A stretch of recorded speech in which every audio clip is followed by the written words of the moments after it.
यह है शाका, जो 3 साल जेल में रहने के बाद आज रिहा हो रहा है। शाका बाहर आता है तो सोचने लगता है कि क्या अब फिर से चोरियां करेगा या नहीं। सोचते सोचते वह अपना दोस्त झंडू लाल को फोन करता है, जिस पर झंडू लाल कहता है, शाका तुम कहां थे इतने दिन से, मेरे अड्डे पर आ जाओ। फिर शाका झंडू लाल के अड्डे पर जाता है और दोनों मिलकर चोरियां करने का प्लान बनाते हैं कि इस बार कहां चोरी करें ताकि पुलिस उन्हें पकड़ न सके। इस पर झंडू लाल कहता है, फैक्ट्री से तेल चुराते हैं जिससे हम मालामाल हो जाएंगे और फिर कभी चोरी करने की जरूरत नहीं पड़ेगी। शाका मान जाता है और समंदर के रास्ते से चोरी करने निकल जाता है। रात को वह फैक्ट्री से सारा तेल ऑयल चुरा कर अपने अड्डे पर आ जाता है और खुश होता है कि अब तो जिंदगी सुधर जाएगी। लेकिन दूसरी तरफ फैक्ट्री का मालिक दिलावर पुलिस को फोन करता है और चोरी के बारे में बताता है। फिर इंस्पेक्टर शेर सिंह दोबारा शाका के पीछे लग जाता है। तो दोस्तों, क्या शाका फिर से जेल जाएगा या नहीं?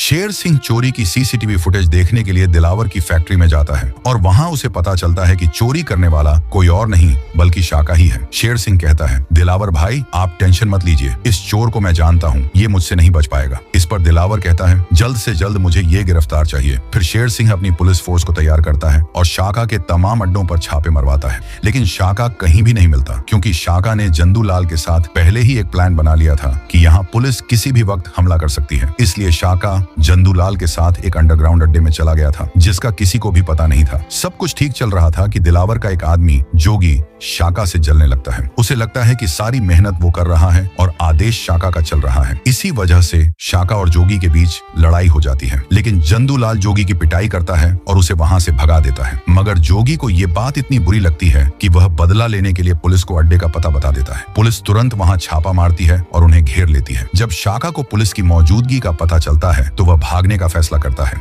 लेकिन शेर सिंह उसका पीछा करता है। दोनों के बीच जबरदस्त लड़ाई होती है, लेकिन आखिर में शेर सिंह शाका और जंदूलाल दोनों को गिरफ्तार कर लेता है और जेल में डाल देता है। शाका फिर से जेल में दुखी होकर बैठ जाता है, अपनी किस्मत पर अफसोस करते हुए।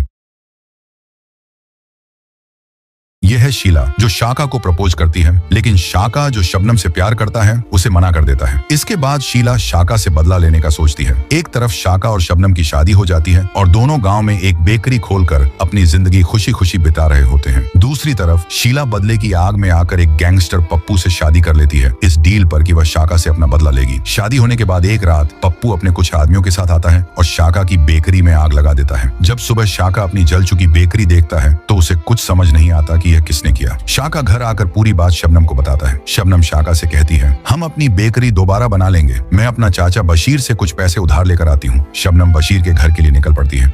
दूसरी तरफ शीला पप्पू से कहती है, अभी मेरा बदला पूरा नहीं हुआ, इन दोनों को खत्म कर दो। फिर पप्पू को खबर मिलती है कि शबनम गांव से बाहर काम के लिए जा रही है, तो वह शबनम को किडनैप कर लेता है और उसे अपना बंदी बना लेता है। फिर जब शबनम शीला से पूछती है, तुम लोग कौन हो, मुझे क्यों किडनैप किया, तब शीला गुस्से में शबनम से कहती है, मुझे छोड़कर शाका ने तुमसे शादी की है, मैं तुम दोनों को खत्म कर दूंगी। इसके बाद शीला शाका को गुस्से में फोन करती है और कहती है, तेरी शबनम मेरे पास है, अगर हिम्मत है तो उसे बचा ले मेरा अड्डा पर आकर। तब शाका गुस्से में सब समझ जाता है कि हमारी बेकरी को भी इन्हीं ने आग लगाई है। शाका बहुत गुस्से में पप्पू के अड्डे की तरफ निकल पड़ता है और वहां पहुंचते ही पप्पू के आदमी उस पर हमला कर देते हैं, लेकिन शाका उन्हें भारी मार देता है और फिर पप्पू और शाका की लड़ाई होती है, जिसमें शाका भी घायल होता है, लेकिन अंत में वह पप्पू को भी हरा देता है। और चूंकि शीला एक लड़की है, शाका उसे कुछ नहीं कहता। पप्पू और शीला दोनों को इंस्पेक्टर शेर सिंह से गिरफ्तार करवा दिया जाता है और दोनों जेल में चले जाते हैं। फिर शाका और शबनम खुशी खुशी अपनी बेकरी दोबारा बनाने लगते हैं।